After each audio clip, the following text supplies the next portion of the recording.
Mass masters വോയിസിന്റെ പുതിയൊരു വീഡിയോയിലേക്ക് എല്ലാവർക്കും സ്വാഗതം. ഇതിൽ സോളിഡ്സ് അല്ലെങ്കിൽ ഘനരൂപങ്ങൾ എന്ന അധ്യായത്തിൽ നിന്ന് SSLCക്ക് ചോദിച്ച ഒരു ചോദ്യമാണ് നമ്മൾ പരിചയപ്പെടുത്തുന്നത്.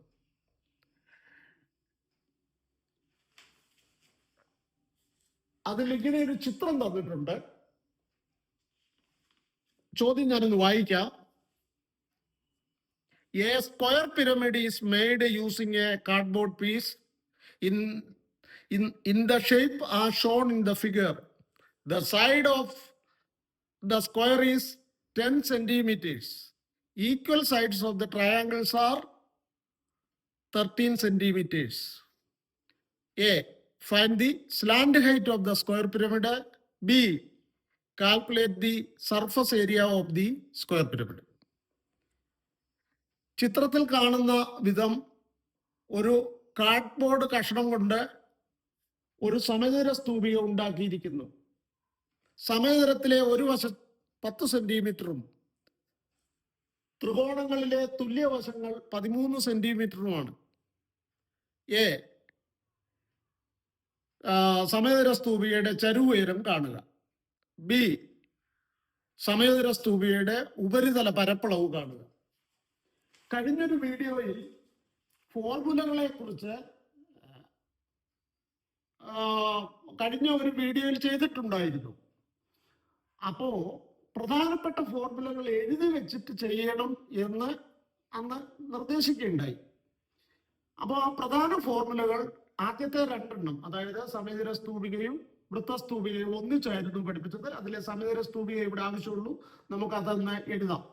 അതിലെ ഒരു സമചതുര സ്തൂപിക അല്ലെങ്കിൽ സ്ക്വയർ പിരമിഡിന്റെ ഫസ്റ്റ് പാദ പരപ്പളവ് അല്ലെങ്കിൽ ബേസ് ഏരിയ ആണ്. അത് A². അത് പഠിക്കണമെന്ന് പറഞ്ഞായിരുന്നു. അടുത്തത് lateral surface area 2AL.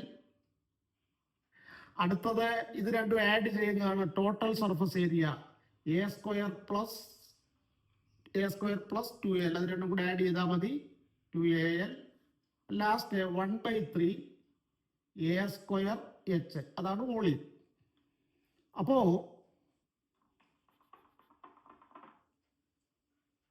A² plus 2AL. ശരി.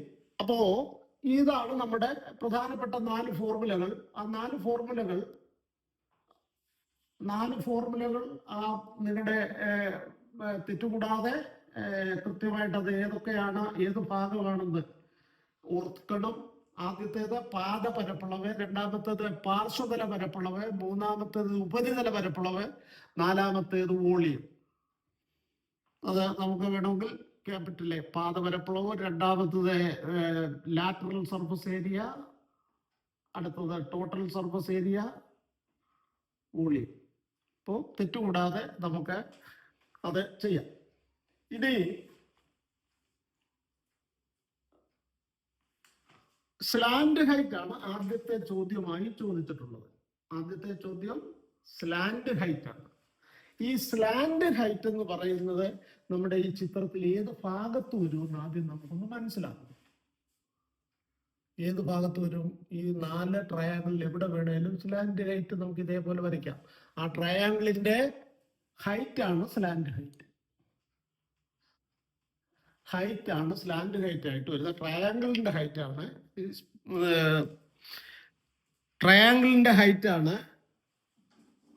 സ്ലാൻഡ് ഹൈറ്റ് ആയിട്ട് വരുന്നത്. ഈ രൂപം മടക്കിയാൽ ഒരു സ്ക്വയർ പിരമിഡ് ഉണ്ടാകുന്നത് ഇങ്ങനെയാണ്. ഇത് നമ്മുടെ മനസ്സിൽ ഉണ്ടെങ്കിൽ കണ്ടോ, ഇത് ഒരു സ്ക്വയർ പിരമിഡ് ഇതേ രൂപത്തിലാണ് ഉണ്ടാകുന്നത്. അപ്പോൾ സ്ലാൻഡ് ഹൈറ്റ് അല്ലെങ്കിൽ ചരു ഉയരം എന്ന് പറയുന്നത് ഇങ്ങനെ ഒരു വരയുടെ നീളമാണ്. അതായത് ഈ ട്രയാങ്കിളിന്റെ ത്രികോണത്തിന്റെ ഒരു സ്ക്വയറിന്റെ ഒരു സൈഡിൽ ഒരു വശത്തിന്റെ സെന്ററിൽ നിന്ന് മുകളിലേക്ക് ഇങ്ങനെ വരയ്ക്കുന്നത്, അല്ലെങ്കിൽ ആ ട്രയാങ്കിളിന്റെ ഹൈറ്റ് ആണത്. ഇത് സ്ലാൻഡ് ഹൈറ്റ് അല്ലെങ്കിൽ ചരിവ് ഉയരം എന്ന് പറയുന്നത്. ഇവിടെ ഒരു റൈറ്റ് ട്രയാങ്കിൾ കാണാം. ആ റൈറ്റ് ട്രയാങ്കിളിന്റെ ബേസ് എയുടെ പകുതിയും സ്ലാൻഡ് ഹൈറ്റ് ലാറ്ററൽ എഡ്ജാണ് ഈ ഈക്വൽ സൈസ് ആയിരുന്നത്. അപ്പോൾ ഇവിടെ നമുക്ക് കണ്ടുപിടിക്കേണ്ടത് ഇതാണ് തന്നിട്ടുള്ളത് ഈ രണ്ട് സംഖ്യകളുമാണ്. ഇവ ഏതൊന്ന് തിരിച്ചറിയുകയാണ് ആദ്യത്തെ ജോലി. അപ്പൊ താഴെ എഴുതിയിരിക്കുന്ന ഈ 10 പാദത്തിന്റെ ഒരു വശം, അതായത് സൈഡ് ഓഫ് ദി ബേസ് ആണ്. അപ്പോൾ അത് എ ആണെന്ന് തിരിച്ചറിവുണ്ടാവണം. അപ്പോ A10 പറഞ്ഞില്ല. അതേ ചിത്രത്തിൽ കൂടാതെ ചോദ്യത്തിൽ A10 പറയുന്നുണ്ട്. പാദത്തിലെ ഒരു വശം സമചതുരത്തിന്റെ ഒരു വശം 10 പറഞ്ഞിട്ടുണ്ട്, 10 സെന്റിമീറ്റർ. ചിത്രം മാത്രമല്ല ചോദ്യത്തിലും പറഞ്ഞിട്ടുണ്ട്. ഇത് ഗിവൺ ആണ്, തന്നിട്ടുള്ള കാര്യമാണ്. തന്നിട്ടുള്ള മറ്റൊരു കാര്യം ഈ ലെങ്താണ്. ഇത് നമുക്ക് മനസ്സിലാവണം. അതിനൊരു പേരുണ്ട്, അത് ലാറ്ററൽ എഡ്ജ്. ലാറ്ററൽ എഡ്ജാണ് പാർശ്വ വക്ക്. അത് 13 സെന്റിമീറ്റർ. കണ്ടുപിടിക്കേണ്ടത് സ്ലാന്റ് ഹൈറ്റ് ആണ്.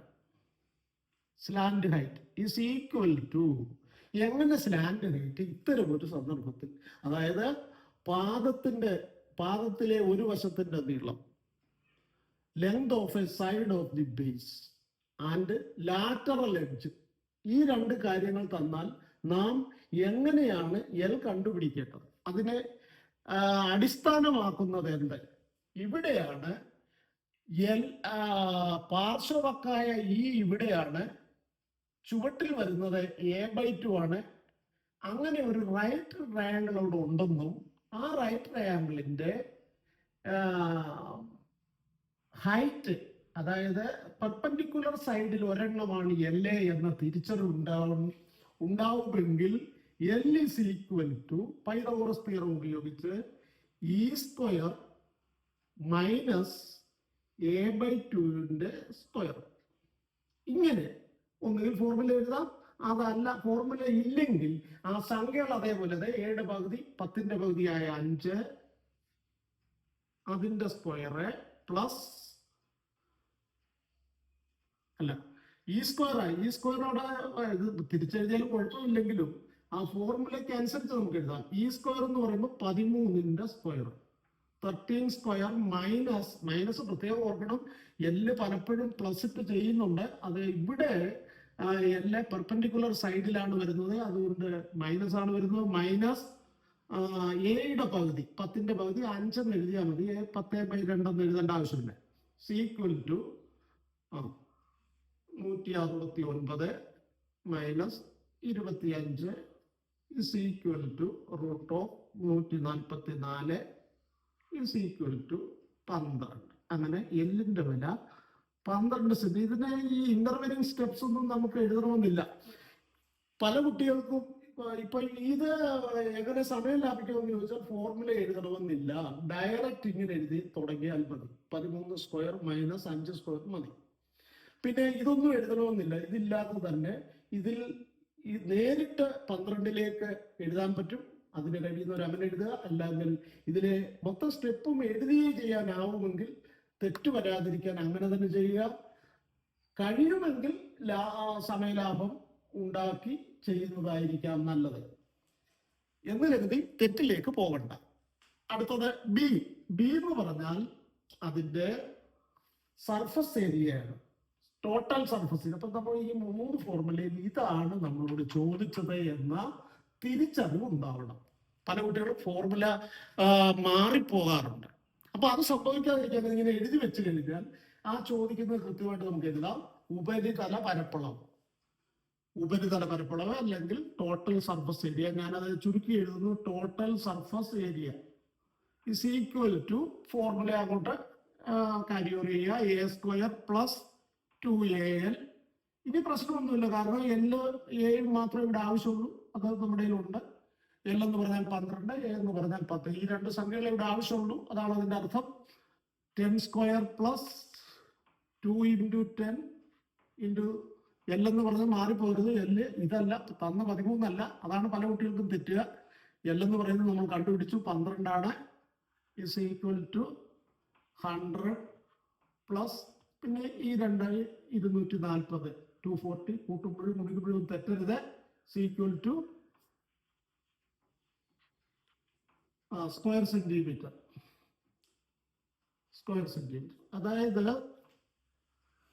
ഇതാണ് ഈ ഇതിൻ്റെ ഉപരിതല പരപ്പളവ്. ഇത് ചരിവ്. ഇത് എൽ മാത്രം എഴുതുകയാണെങ്കിൽ മലയാളമോ ഇംഗ്ലീഷോ പ്രശ്നമല്ല. അപ്പോൾ എൽ ഈസ് ഈക്വൽ ടു അങ്ങനെ എഴുതുക. പരമാവധി സമയം ലാഭിക്കാം. ഒരു വാക്ക് എഴുതുന്ന അതിൻ്റെതായ സമയം നഷ്ടം വരും. അപ്പോൾ ഈ കണക്ക് ഇങ്ങനെയാണ് ചെയ്യേണ്ടത്.